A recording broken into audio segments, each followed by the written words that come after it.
Hello, and thank you for tuning in. We're excited to share a powerful and transformative message with you, brought to you by the Transformers Global Leadership Center. Our vision is focused on raising a new generation of Christian leaders who are called to bring about personal, national, and global transformation. Whether you're looking to deepen your faith, grow as a leader, or make an impact in your community, this message is designed to inspire and equip you to fulfill God's calling on your life. And here's the best part: you can download and listen to all our messages online. Simply visit www.transformersglobal.org and gain access to this life-changing content. You'll find practical insights and spiritual guidance that can help you step into your God-given purpose. Thank you for being part of this movement. Together, we can make a difference in the world. We look forward to walking this path with you. Good evening, everyone. Great to have you guys once again. It's an awesome Tuesday and it's always exciting. I always look forward to this meeting. I say this and I don't joke with it. It's also an interesting time for me. Even some of these things, I've read it. It's something, let me say that the book of Joshua is a key aspect. I have it as a personal blueprint. The book of Joshua, the book of Nehemiah, I constantly look at it as a personal blueprint for my leadership, but each time I open the book, it looks like I'm seeing something different. It looks very new to me. And I hope that is also happening to most of us who are familiar with their story. I welcome you guys once again to this session. Permit me to say that if you are joining us for the first time, I will encourage and welcome you to listen to the previous sessions. Each session is distinct on its own, going to be a lesson that you will take away from it, but you will have a more broader view, understanding of conversation if you are also listening to the previous session. So I will encourage you to go to our YouTube page, Transformers Global. You will have access to some of our previous conversations so that you can glean into what we've been discussing about. So this is a leadership series we started a few weeks back. Today we are going to be talking about Dominion by Design, God's original blueprint for influence. Okay, I consider the book of Joshua just a story in the Bible for us to look at and learn, but I take a lot of inspirations from it as regards new leaders. Okay, so Joshua was a young man who followed Moses. In fact, the Bible introduces Joshua as the servant of Moses. Okay, so a time came in his life where, Moses was taken away, and then it was now his turn to lead. I find it very inspirational because many of us, at some point in our life, we will be given an opportunity to lead. We will be called to lead, to handle a leadership position where we have to not just provide direction for ourselves, but to provide direction for others. So I find Joshua's introduction to leadership, his growth in leadership, his success, as something that every young leader need to look forward to as winning principles and guidance for successful leadership. Okay, so I consider it a winning leadership lessons for today's new leaders, today's pioneers, people who are going to be going into different forms of leadership endeavors in their life, to glean from, learn something that is going to be used as opportunity for them to achieve success. Okay, so once again, I want to thank you guys for tuning in, and I believe that today's conversation will also be very interesting to you. I had a follow-up question after the last sessions where someone was asking me about leadership failure. When you find yourself, you failed in leadership and you don't have the courage to move on. You don't have the courage to continue to move forward. And I think that the question was a bit, even though it was personal, I felt it's something that maybe I could address before moving into this conversation. And what makes leaders rise after their failure, and what makes it impossible for others to rise after their failure. And there were two key answers I gave to the person I would just like to share with you guys quickly. Okay, so two things I've identified that influences people's inability to rise after a fall is, first off, is one, pride, and then the second one is ignorance. Okay, so pride, so when a leader is not humble enough to to accept their mistakes and their failure, oftentimes you find it that, you know, they will struggle to fall back after failure. Okay, so when you look at history, like I said, when we discussed Joshua's failure or Joshua's mistake or Joshua's inability to discern God properly before going into the land, that, you know, led to loss of lives, you know, and some form of, you know, discrediting his leadership. One key action he took was that he humbled himself. Okay, he humbled himself, sought the face of God, took action, you know, taking responsibility for what he didn't do right, fixed it, and then he went back. But the second one I also want to mention, you know, about ignorance is the fact that, you know, many people think that, you know, failure,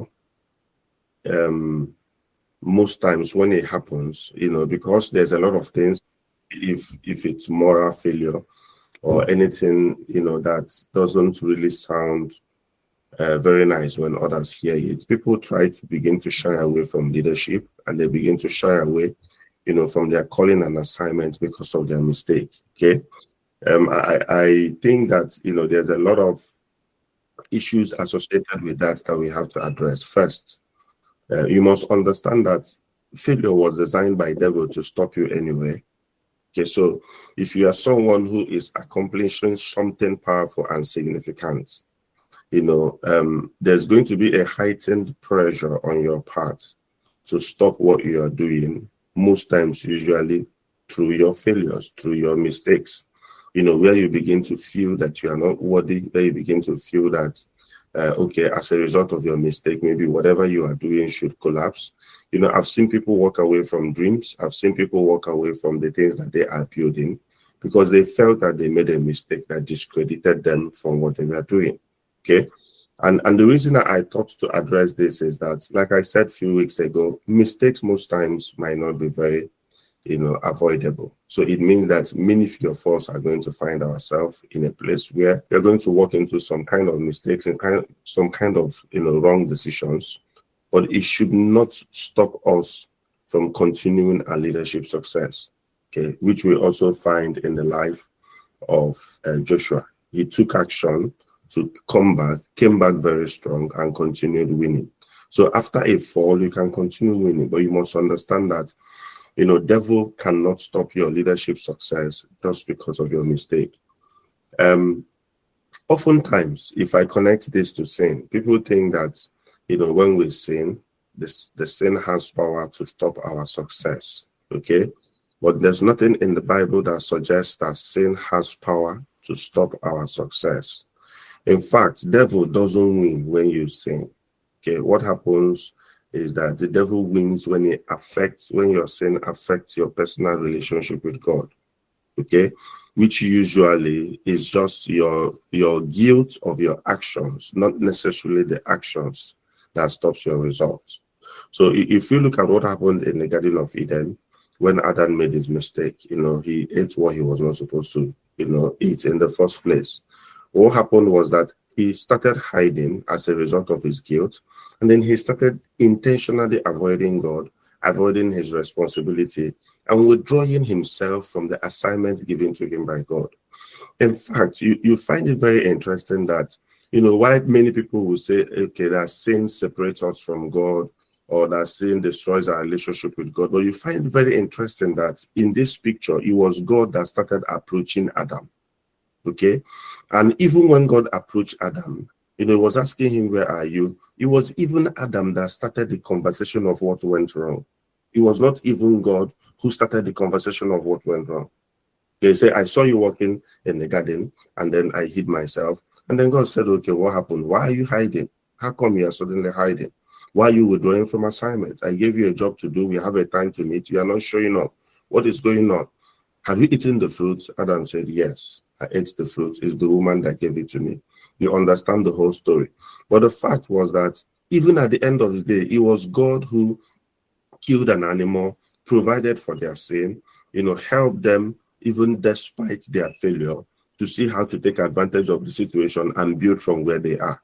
So what I'm trying to say in essence is that our mind's inability to understand the role that guilt plays, you know, in disqualifying us from leadership, in disqualifying us from assignments, is what actually most times stops leaders.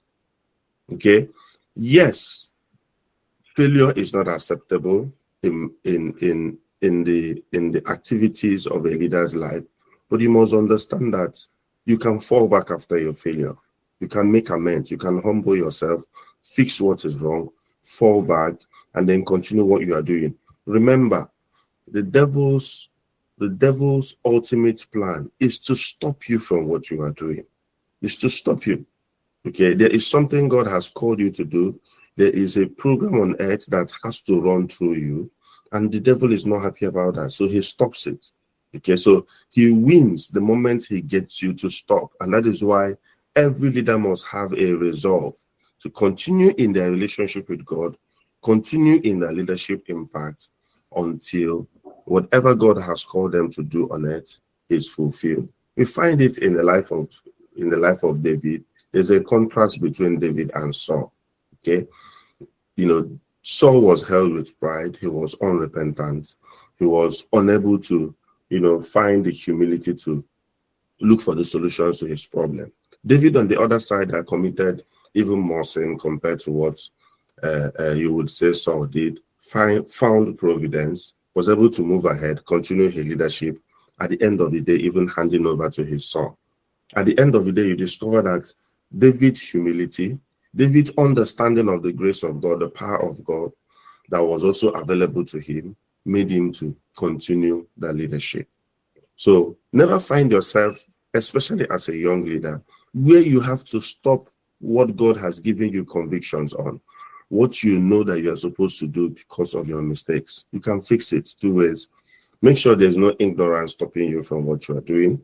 And then also make sure that there is no pride in between, because it takes humility. It takes humility to even confront those you lead. It takes humility to come to the people you are leading and say, oh guys, I got this thing wrong. I actually thought this was the best way for it, and it wasn't the best way. Please, I'm sorry. I've seen people, I think the famous story is the story of Clinton, former president of America, where he had, some, form of moral breakdown that could even stop and destroy his career. But he came out and openly had a confession, asked the American people for forgiveness, accepted what he did, and what many people thought could destroy him completely, take him away from leadership, bring him national dishonor. At the end of the day, he found redemption because he took the approach of understanding that as a leader, now that I've done something wrong, I need to come out, accept, apologize to the people, and also ask them for permission to continue leading. Okay? Whatever God has called you to do only stops because of your inability to understand, that most times failure is inevitable and there's a pathway for you to recover. Joshua recovered and recovered very strong. I want to connect it to what I'm teaching today. Joshua recovered and recovered very, very strong. Okay, so when you look at chapter 10 of the book of Joshua, in fact, the heading on the Bible says, "The day the sun stood still." Okay, so the very first time I saw it, what was coming into my mind is, this is a leader who started out very, very fearful in his journey. Joshua was very fearful. And that is why whenever you see, especially in chapter 1, God will always tell him, be courageous. Don't be afraid. Be courageous. Be courageous. Because Joshua had lots of, fears in his heart about whether he is able to pull off this task. But the same guy who was fearful, the same guy who was supposedly inexperienced, the same guy who wasn't sure, whether he will be able to achieve the things God wants him to achieve. In chapter 10, they were already talking about the sun standing still in order for him to finish his assignment. I find this very, very interesting.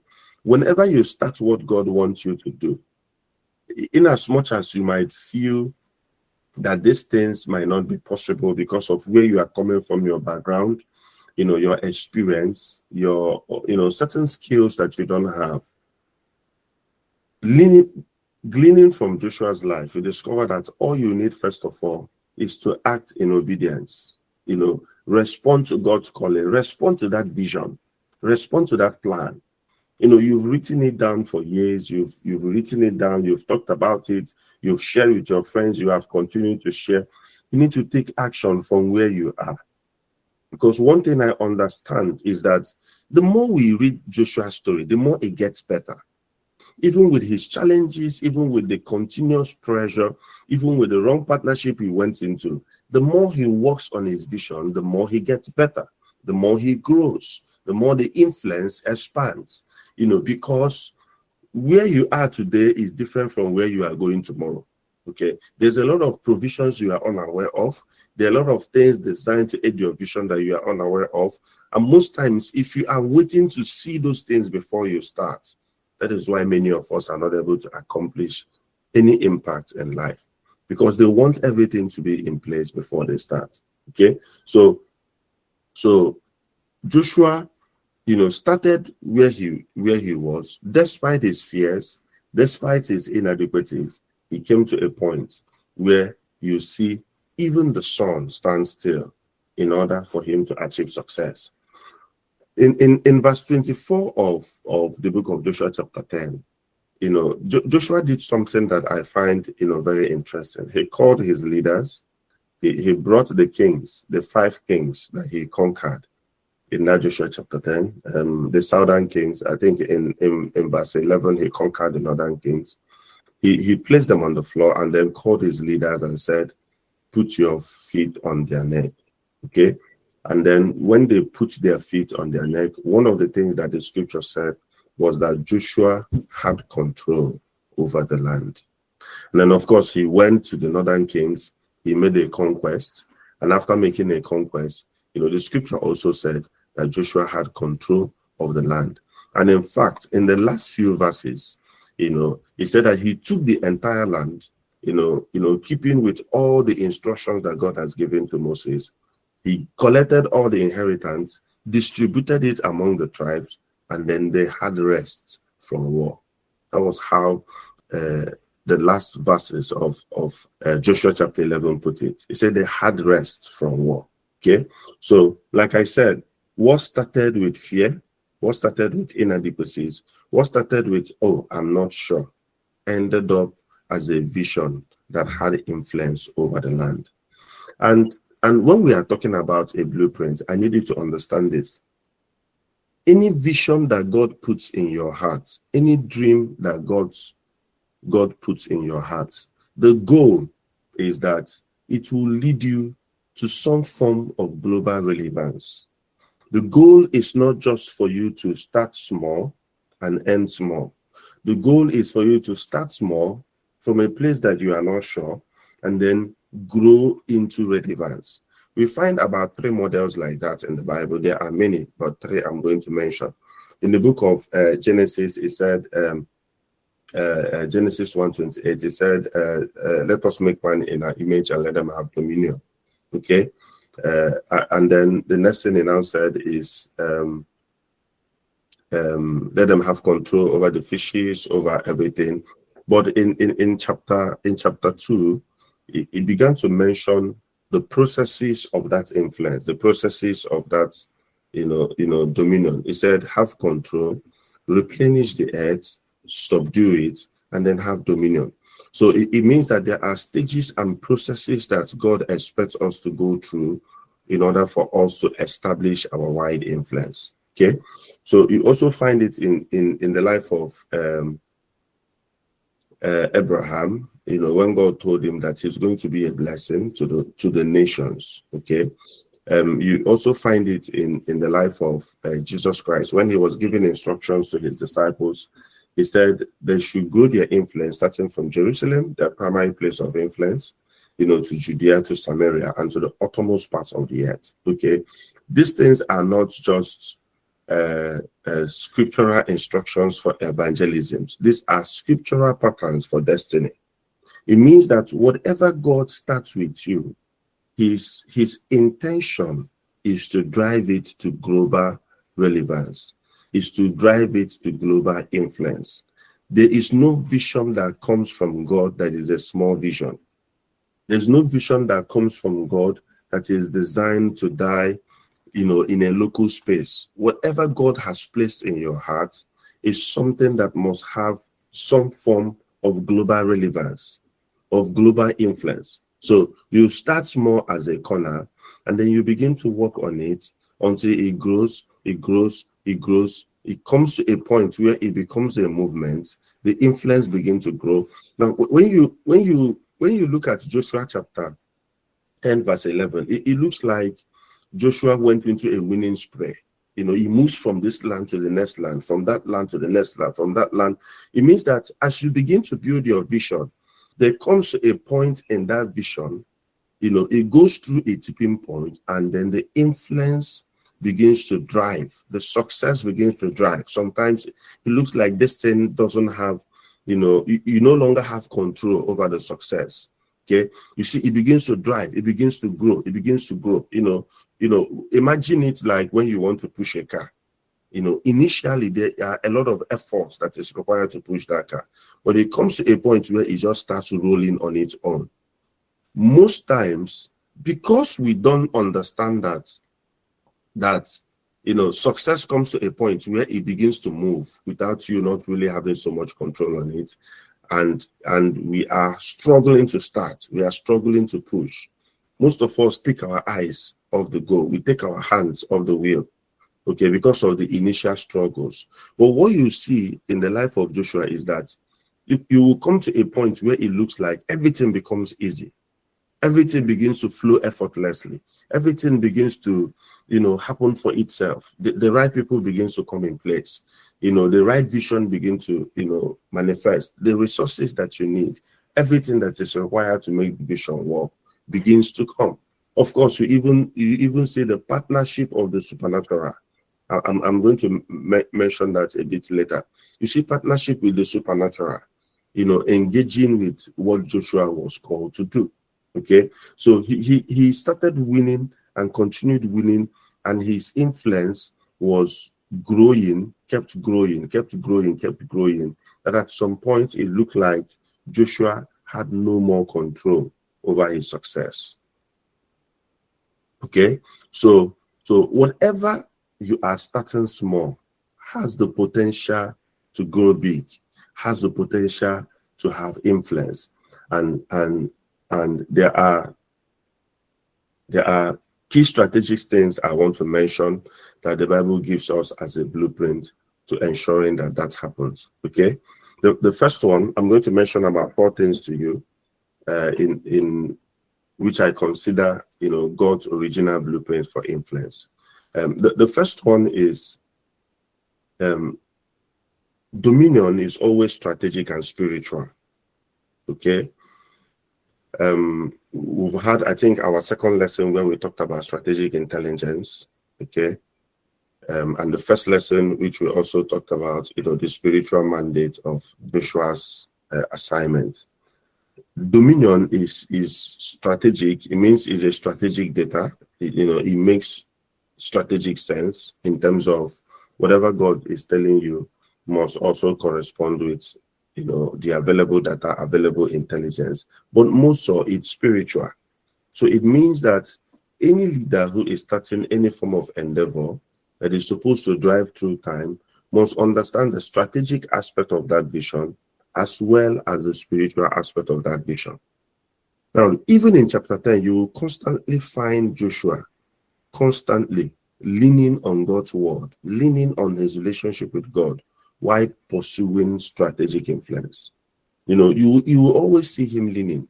Even in chapter 10, when the Gibeonites came to Joshua and they were asking him about giving him help, that all the kings have gathered against them. The Bible said that the Lord spoke to Joshua. He said, "Don't be afraid, go. I've handed over the kings to you."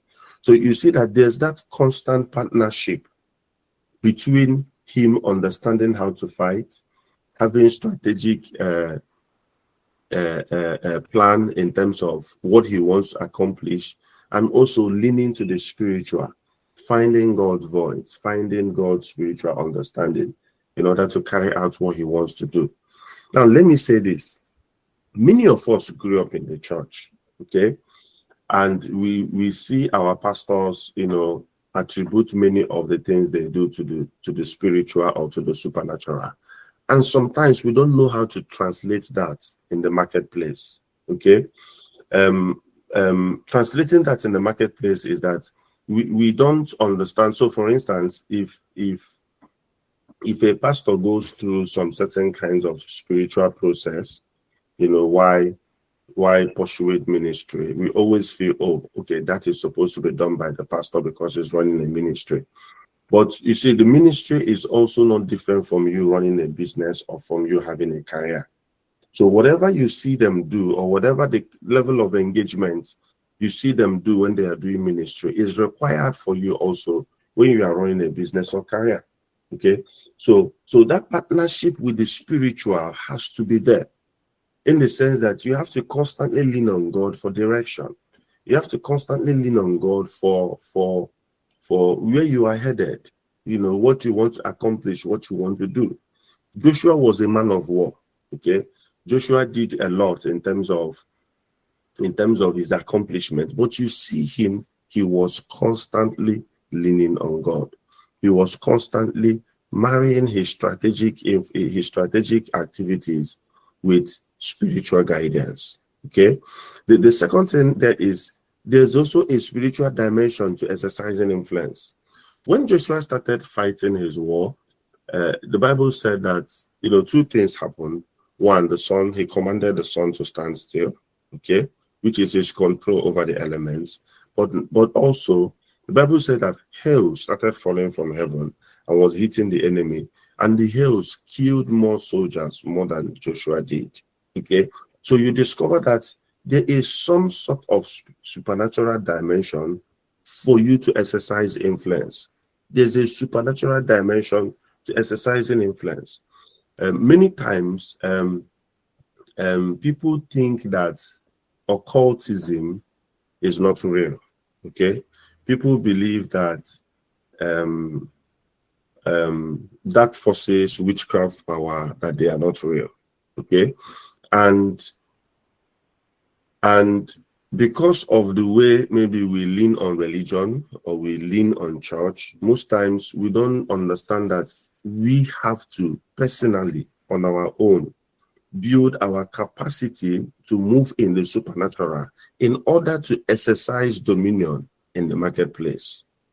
Okay, so when you actually look at the Bible, especially if you read it from the Old Testament, you discover that many people that God worked with are mainly people in the marketplace. There was nothing like church. So you can mention Daniel, you can mention King David, you can mention Shadrach, Meshach, and Abednego. These were just people, living in the marketplace, doing business, pursuing their career.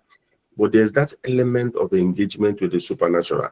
I once met a guy who considers himself a former Christian, and he was telling me, he's doing well in terms of our understanding of doing well in Nigerian politics. And he was very open and was sharing with me personal experiences, and he was telling me that, do I know that there was a time he used to carry the Bible, that I've not preached more than him? I was shocked.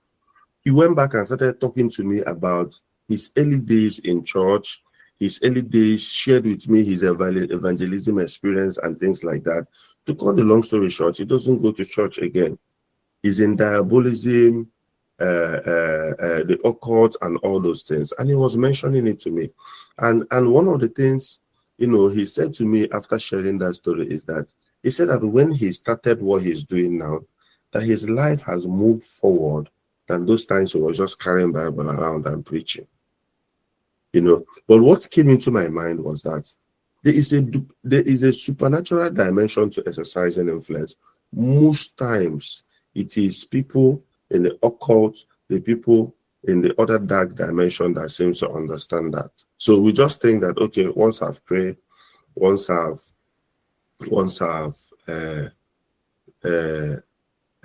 gone to church, then I've ticked the boxes, I'm fine. No.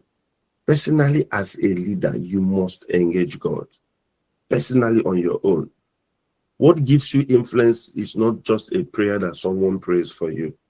Because the engagement of the supernatural the supernatural dimension of your influence has to come by instruction. Some of those instructions will come when you are in active duty. Okay, so you might not even have time to call somebody else, or to call a pastor, or to call a prophet to ask, okay, what should I do?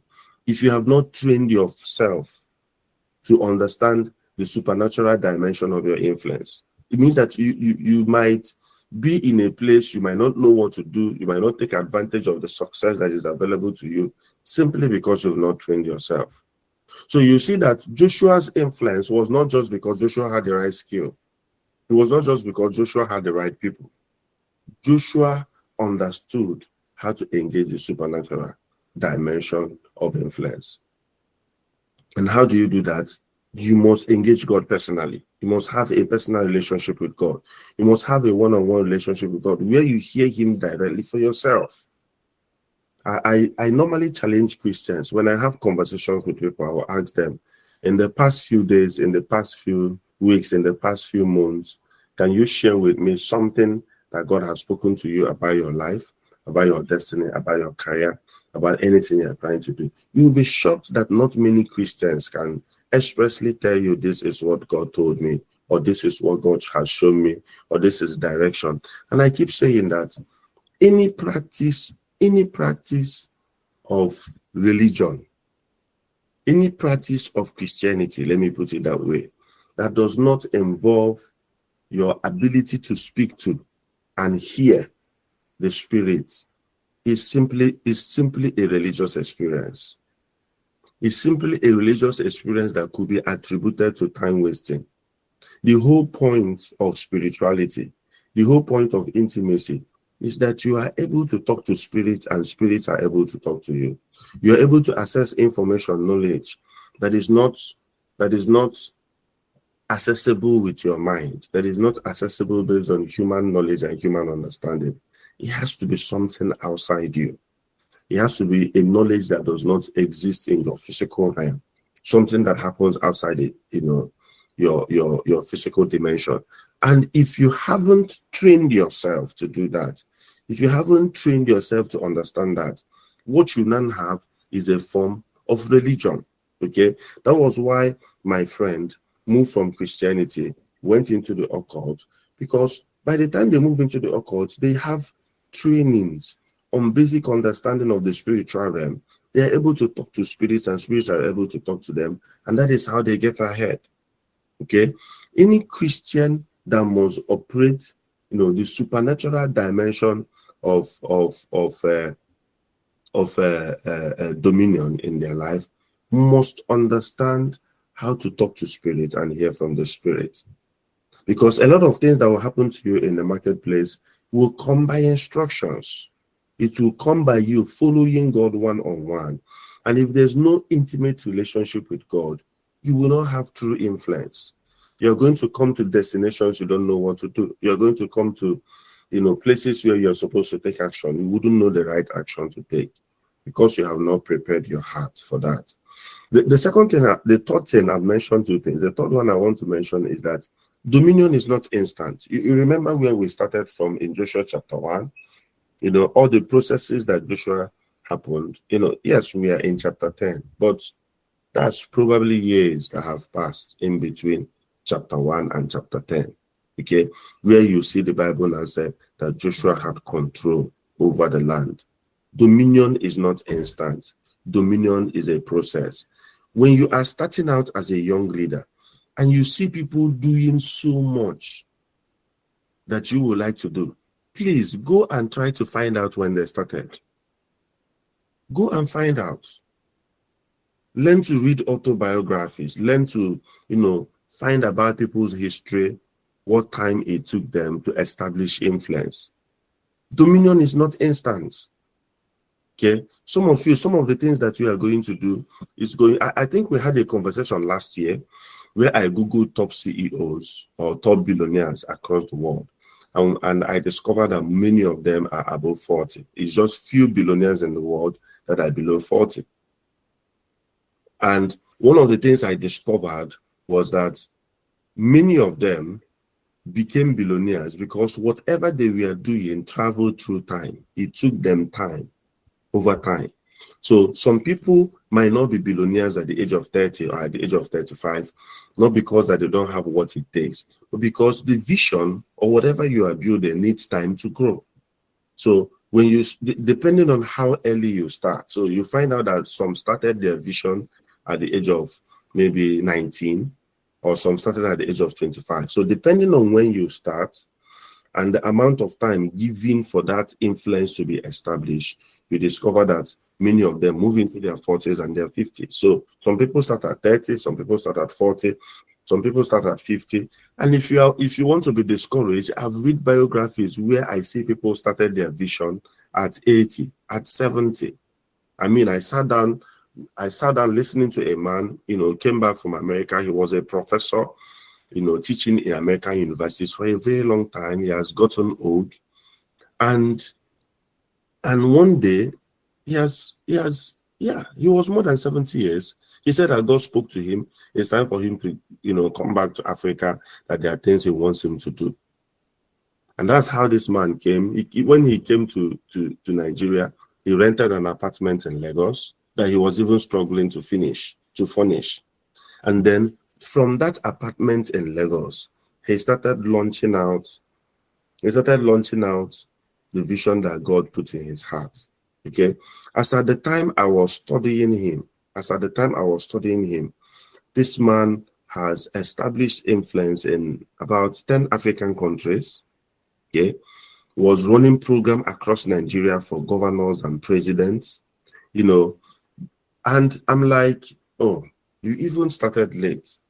And the truth is that there's nothing. Some of you are wondering, maybe based on where you are, your age, maybe you are starting late. You see people who are doing awesome work, and you are wondering, I'm 40, I'm more than 40, I've not even started anything yet.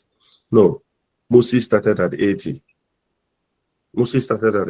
There are people who discovered what God wanted them to do at a very old age, but it still doesn't stop them from accomplishing what they need to accomplish. One of the scriptures I find very interesting, we'll get into that, was when Caleb came to Joshua. Caleb was about 80 years old, and he came to Joshua and he was asking him for a land on a hill country. And Joshua was trying to say, and Caleb said, no, don't look at me. I am as strong as the time you saw me when we were 40 years old. And Joshua said, okay, go, take the land. And he took soldiers and he went to fight to take the land at the age of 80. I said, wow. Okay, so the point I'm trying to make by raising that point is that it's never too late to start. But more so, remember that dominion is not instant. It's going to require consistency. It's going to require strategy, and it's going to require faithfulness. Okay. This morning when I was, pondering over this teaching, one of the things I wanted us to glean from as people who is taking their roots from the church is that you discover that most churches, for instance, in Nigeria or across Africa, that you would term as successful organizations today, they started small. So when you read their autobiographies, you will often hear how they started under the shade or under a tree, 10 people, or they started in their room, or they started in a primary school and they were just 20 people. Now they have a global influence. Some of them have, branches across 40 nations. Is that they were constant and consistent. Okay, in exercising dominion, you must find yourself. Okay, if you're a multi-talented person, you might be doing a lot of things at the same time, but you need to find yourself where you are going to do one thing for a long time. Okay, you need to do one thing. You are just steady on one thing. You are strategic on one thing. Okay, if it's business, if it's ministry, if it's a line of business, if it's a line of art, you must be able to, at some point in your life, find one thing that you are going to stay with over time. If not, you won't have influence on it. Okay. Even some of the small businesses you start, if you can be consistent on it. So, for instance, you started a business in a small city in Enugu, for instance, and then you begin to grow it. Okay, you move beyond your city, and then you are doing it all over the country. Okay, then what stops you from doing it across the continent? You move into other nations. As you consistently work on that vision, you see that it begins to expand on their influence. When I did a printing job in UK, the company that did the printing job for me, they have a website that is accessible, but I realized that they were printing from Germany. So you make your order online, they do the printing, and they ship all the way from Germany to UK. Okay. There's also a bread I like eating, and I also discovered that bread was they have their factory in France. So they are not just selling in France, they are distributing across UK, they're distributing across other European countries, and they have mastered their distribution system, they have mastered their pricing, they have mastered their processes in such a way that they are able to grow influence, just simply manufacturing bread. So there is something that God might put in your heart that might not even look very lucrative. What I'm trying to say is that if you begin to add consistency to it, add strategy, add faithfulness, and then you expand, do it over time, what was reaching 100 people, you start reaching 1,000. From 1,000, you start reaching 50,000. You will be very shocked how something small translates into something powerful. Okay? Many of us might be looking for big ideas. Oh, there's AI, there's this one. But everything you start, no matter how small it is, can expand to something big. If only you understand these three things. If you understand the power of consistency, you understand strategy, and then you understand faithfulness. Constantly adding resources, strength to a particular area of life, and then you give it time to grow. Okay, so it's not just about you winning in your immediate area of influence, but it's you allowing yourself, giving yourself time to stretch the vision until it dominates the land. So the way you saw Joshua dominate the land, whatever vision God puts in your heart, God's intention is that vision will dominate the land. That vision will have influence over the land. That vision will be able to, translate to, something that, there's a scripture, I think, is it Isaiah or Ezekiel? That when I pray on ideas, I usually, leave it in my heart. The prophet was speaking to God. He said, ignite this fire in me and then let it burn. And then man said, may it never be quenched, and let people know that you have ignited this fire in me. Okay, so it means that there's something God puts in you, and then it just begins to burn, it just begins to flow, it just begins to, it becomes contagious. It continues to grow, it continues to grow, it continues to grow until it comes to a point, then you enter a winning spray. That winning spray that you see Joshua experience in Joshua 10 and 11, it comes to a point where success becomes uncontrollable. Why I'm teaching this, understanding God's pattern for influence, is that nothing is really small. There is nothing that you are starting that is really small. The challenge is your inability to understand the power of consistency, strategy, and allowing that thing to cover the land. So let's say, for instance, that you have a corner shop that you are selling. Okay, let me try and give this last example to see if it makes sense to someone. You have a corner shop that you are selling. That corner shop gives you 5,000 naira daily and probably maybe, let's say, 90,000 naira every day. Okay, how do you translate that corner shop in a way that it covers the whole land?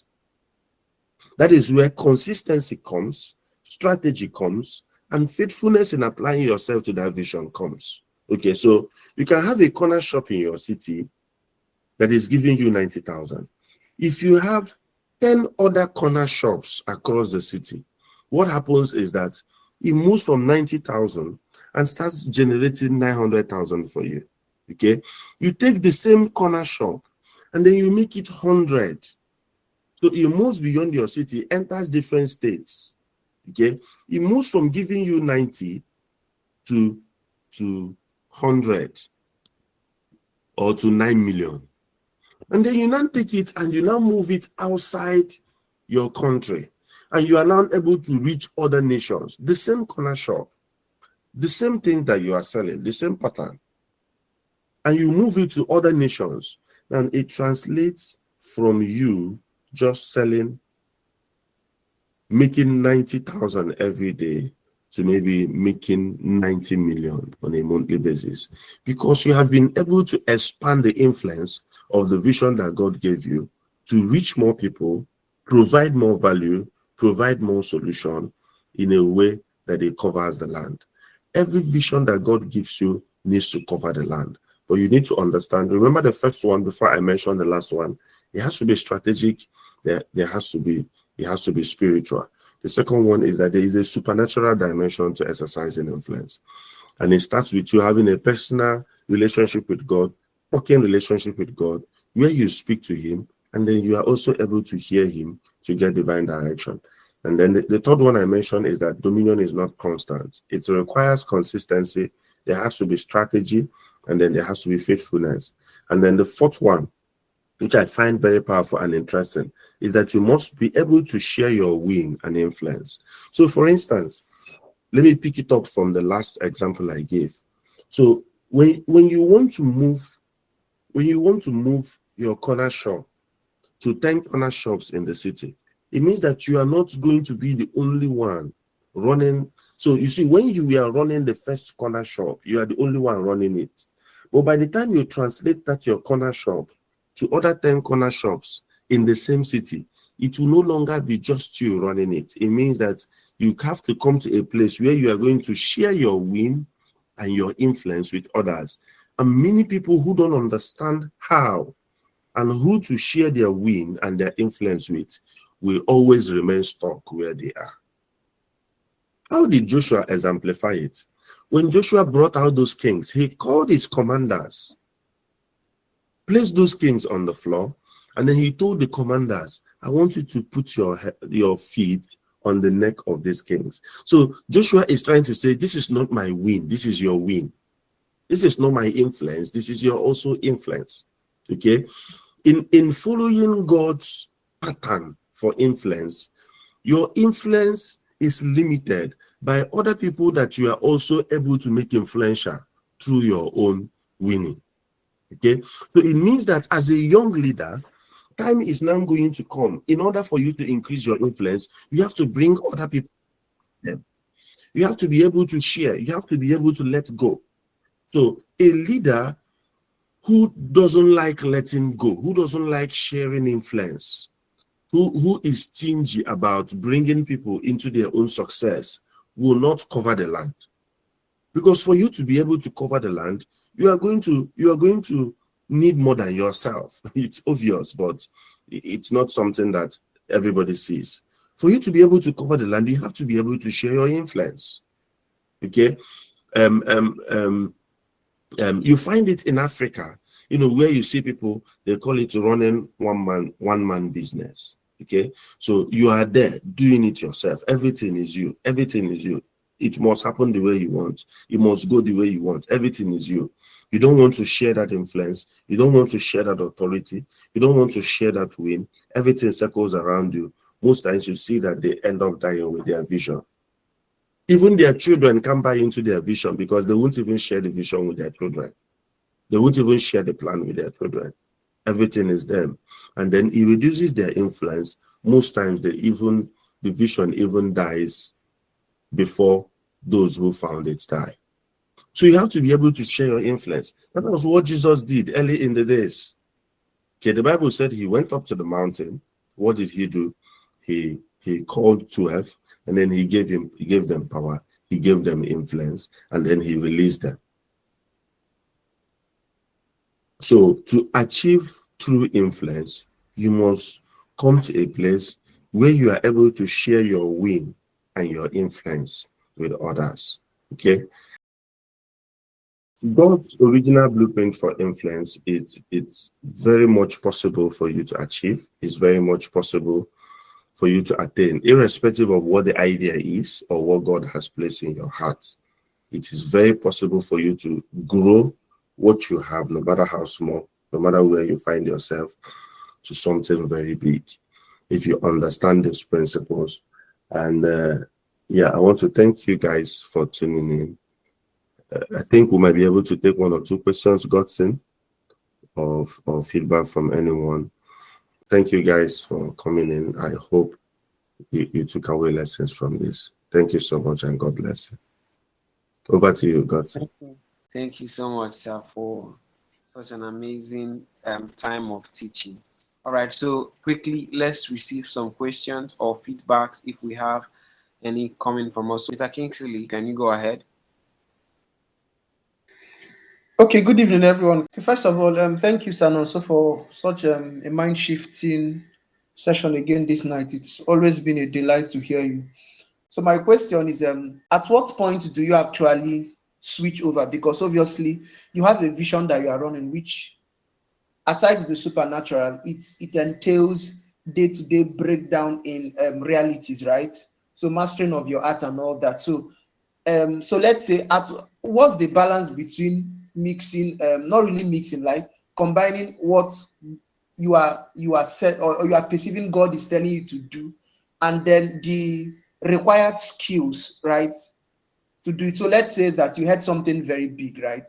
But this is someone you have not yet mastered the art. So I just wanted you, I don't know if it's making sense, just to bring a balance to that, because God has said many big things. Because oftentimes I've learned, maybe by experience, that God speaks in big terms, not really big terms I do, but He tells you about a future that is so big. But this is you starting off life. So how do we strike a balance? How do we merge the both ends?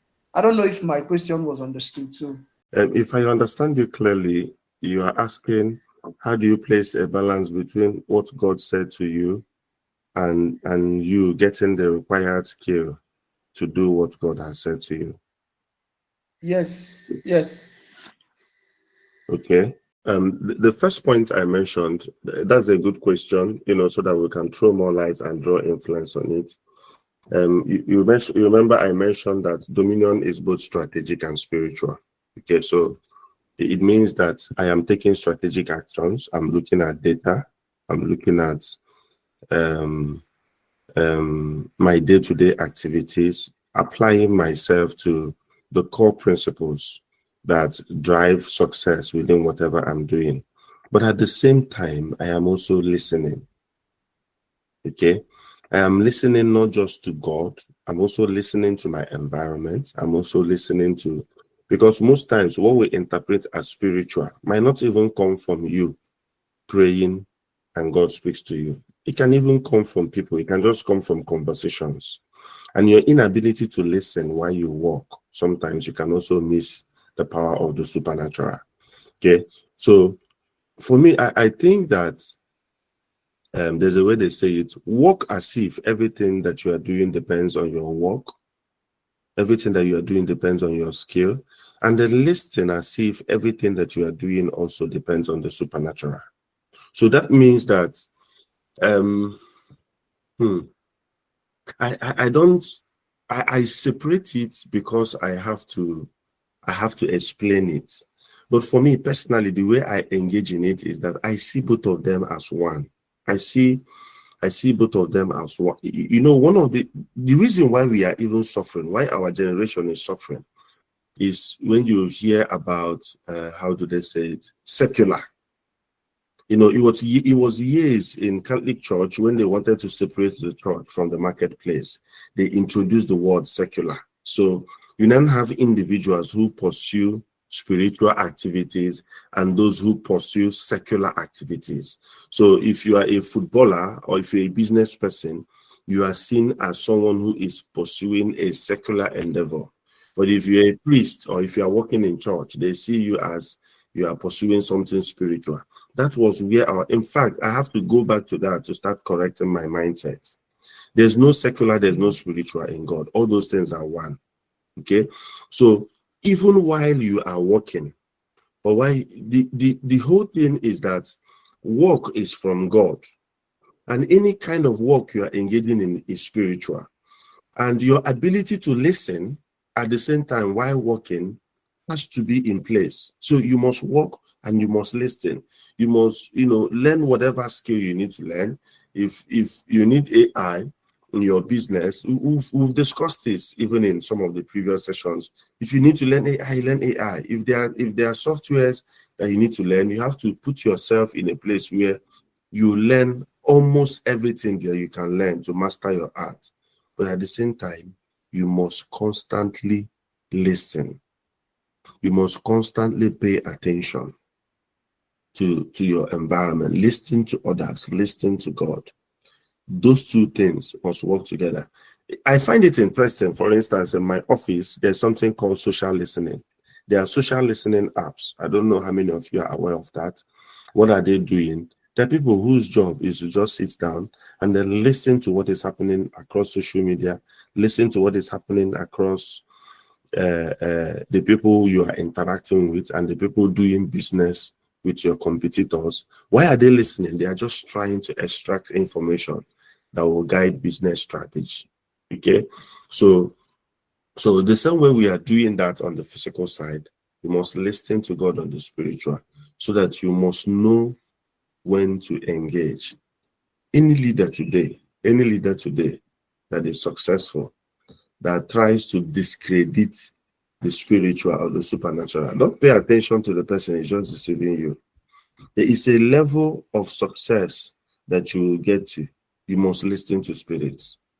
I've had an opportunity to talk to influential people. So I'm speaking based on my personal experience, that there is a level you begin to get to in whatever you are doing. You must talk to spirits and spirits must talk to you, because you've not gone this way before. So you need to understand other sides of whatever you are trying to do in order to remain focused, in order to remain. There was a time in America where it became very popular that CEOs in America, even Steve Jobs. I read a story about Steve Jobs, talking about them going to India, trying to experiment with with Eastern religion in order to, be in tune with meditation and be in tune with, some certain dimension of spirituality that will help their work. It's still going on in America now. It's a big thing in America where you see Americans, they are trying to pursue Eastern religion to find some form of spiritual connection. What are they looking for? They're trying to talk to spirits and spirits are trying to talk to them. Just call it meditation, dealing with your inner self. That's not what it is. People are looking for spiritual connections because there are certain places, certain time in your life, kind of success that you are pursuing. You need spirits to talk to you and you need to talk to spirits so that you can have proper guidance into what you want to do. My question is this: how do we maintain that balance between the strategy and the spiritual, sir? Okay, Thank you. how do you maintain the balance? To be very honest with you, if you even ask me, I think we focus so much on spiritual. We are focusing spiritual does not mean that we are actually doing spiritual well. So in Africa, there's some sort of a very strong belief to the spiritual that most times we neglect strategy. Okay. But the challenge with even the way we depend on the spiritual is that we depend on the spiritual by virtue of living our life to God, living our outcome to God. Whatever God wants, that's what we be. We just have a way of having this hopeless hope to the supernatural that okay, because God is there, something is going to happen. Then most of us don't look at strategy. We don't embrace planning. We don't look at data. We don't look at building skills, building ourselves. In fact, this morning, I was thinking so strongly on the aspect that part of the challenge we might be having in Africa is that connecting everything to religion. Okay, if somebody is looking for work, you connect it to religion. If somebody is trying to do any form of thing, you connect it to religion in a way that we fix our mind so much that we don't understand that there's a place of work, there's a place of strategy and data for you to even make progress in life.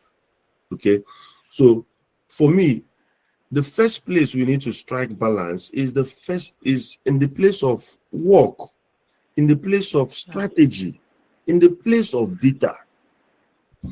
Another thing I find online most times, most of you have seen it. Somebody attends a class on how to make money from crypto. Before the next thing is that they're already teaching a class on how to make money from crypto. It's nothing new. I remember our friend then. He started this forex training then, year back then when we were in the university. So he's known, he's on radio, he's talking about forex, how to make money on forex. He runs training, people will register, pay. One day we are in our mentor's office. So all of us were under one mentor. So we are in the office. And our mentor just looked at him and called him and said, "How much are you even making from this, your forex training everywhere?" And the guy said that he has not made nothing from forex. All of us started laughing. I said, "Okay, so why are you moving around training people, teaching them?" He said, that he's making money from the training. We don't have, based on our background, our culture, we don't know how to deepen understanding in an area of life. We are surface learners. So we just speaking basic understanding of something. And the moment we pick basic understanding of something, we just start running with it. And then when we start running on it, we start depending on religion. You go to church, you pray, they do declaration, they do. So you just believe, God will work it out. And then you keep doing it. You see it's not working. At some point, the person end up losing their faith, losing their relationship with God because they feel that what they are doing is not working. But they are not deepening their knowledge or their art on the aspect of work, on the aspect of innovation, on the aspect of intelligence. I shared a story, I think, a few weeks back. It was a funny story. When I was in the university, they will always tell us to find X. They will give you a mathematics formula and they say find X. I don't know whether it's me or my lecturer, but I never knew the importance of finding X. We don't think that this thing relates to the business world. Okay. And then one day, after I graduated from the school, we were supposed to do some partnership with InterSwitch. They were the only one providing online payments then, years ago. So my boss who engaged me, we were building something on e-commerce. And we sat down. So we are trying to do some calculations on the cost benefit analysis of engaging InterSwitch and all that. So he wrote something on paper. And he wrote and said equal to X. And he now said, let's find X. The moment he said, let's find X, I remembered my lecturer. And for the first time in my life, I said, oh, there will be a time in my life I will actually need to find X. And then X, of course, is the unknown number or the unknown target, whatever you are trying to find.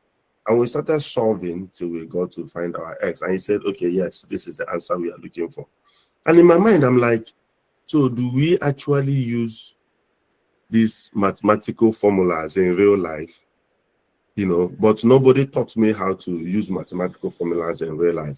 We don't deepen our knowledge to see how the things that we are learning translates to life. I never knew that some of the things I learned in economics is actually applied in real sense of economic sense.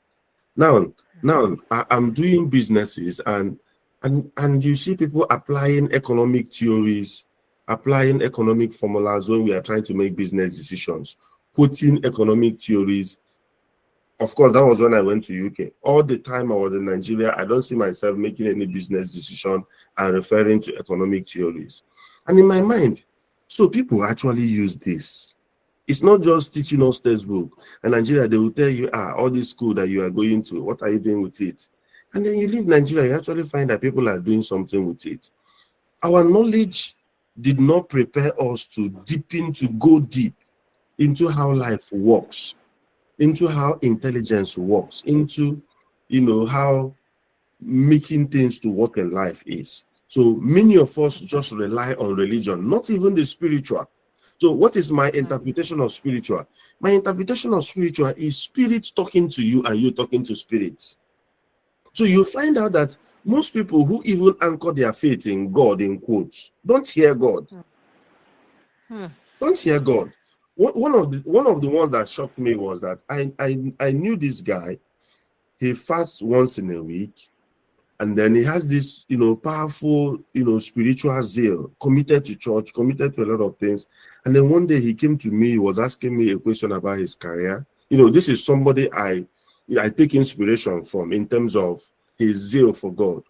And then when he was asking me questions, he was confused and things like that. I said, okay, in the last 1 month, what would you say that God has spoken to you about? And he was looking at me. I said, okay, maybe I'm just being too early. I said, okay, in the last 1 year, what would you say that is a major decision that you've taken and then God spoke to you? And he was looking at me. I wouldn't say I was mad, but I was shocked beyond my bones. I was like, are you trying to tell me that you are not making sense any form of spiritual understanding from all these your pursuits? Then what are you doing? You have been simply wasting your time. And that is why you are confused. So the balance for me when we even talk about spirituality is you being able to hear God, you being able to hear spirits, not just having some form of religious exercise where maybe you pray, you fast, you go to church. All those things are good. Don't stop it. Do it. But it must bring you to the point where you are able to hear spirits, and spirit is supposed to talk to you. That is how you now find that supernatural experience. Many of us are not walking into supernatural experiences because it's tied to God's ability or God's power to speak to you. If you can't hear God, you can't have spiritual experience. And then work on your goals, work on your visions, work on your plans, as if everything that you are doing depends on that. Then listen to God as if everything that you are doing depends on listening to God. That is how you find that balance. So I'm specific in what I said, listening to God. So it's not just about making prayers. I was somewhere and someone said, let's pray, more like a midnight prayer, and then started praying from 12, pray till 1 o'clock. He said, amen. He said, let's sleep. I said, is the prayer over? He said, yeah, prayer is over. We can go to bed. I said, so when do we listen? Were you talking to a tree? You just spoke to somebody. So when do we get feedback on what we spoke? So you see that most times prayer is now translated into some sort of spiritual exercise. So you just wake up, you bind this one, you do this one, you do that one. Okay, now that you are done, can we sit down? Can we listen? And then that's how we had conversation. And I said, this is how I approach God. First of all, I don't pray till I meditate. I don't pray till I study. So usually I start with reading the Bible to clear my mind, fix my mind on scriptures, be aware of God, be aware of his presence, be aware of his magnificent power, and to also enlighten my mind. I can do that by reading the scripture. I can do that by quiet meditation. Then from there, I now find insight on how to engage with prayer. Then I now pray. Then when I'm done praying, there's also quietness and stillness to listen. Okay, I just spoke to you, God. What do you want to tell me back? What's your feedback? Where am I getting it wrong? How do you need to instruct me? And I said, this might be the reason why many of us are missing the aspect of listening to God. So we just think it's about spiritual exercise, but then there's no stillness, there's no calmness where you listen. Let me end it like this. When God was talking to Joshua in Joshua chapter 1, he said, this book of the law shall not depart out of thy mouth. Thou shalt continue to meditate on it day and night. For out of it, thou will make your way prosperous and thou will have good success. It means that Joshua was first already meditating on those scriptures. Joshua was already applying his heart to the principles and the voice of God. And God was now trying to re-emphasize it by telling him, you see this thing that you are doing, if you continue doing it, That is how you will be successful. And he was not talking about prayer. He was not talking about going to church. He was not talking about serving in church. He was not talking about everything that we attribute as things that make us spiritual. But Joshua's ability to wake up in the morning and meditate and listen. In the night, he will meditate and listen. And God is saying, this is the key to your success. So the balance for me is that every leader must make out time to listen to God on a daily basis. Never miss the opportunity to just sit down and listen to God. Okay? And then you must deepen your knowledge in whatever you are doing. Deepen your art. Don't be a surface learner. Go deep and learn more and more and more. Read books. Go online. A lot of things are available online today. Go to YouTube. You can watch skits or you can learn AI. So the truth about online is that you can be distracted or it can be an opportunity for you to deepen your knowledge. Go deep into your art. Learn and keep learning and be consistent in your learning. What will happen is that you will definitely have an established influence. Thank you for listening. Please do follow us on our social media handles on Facebook, Instagram, TikTok at Transformers Global LC, on Twitter X at TGlobalLC,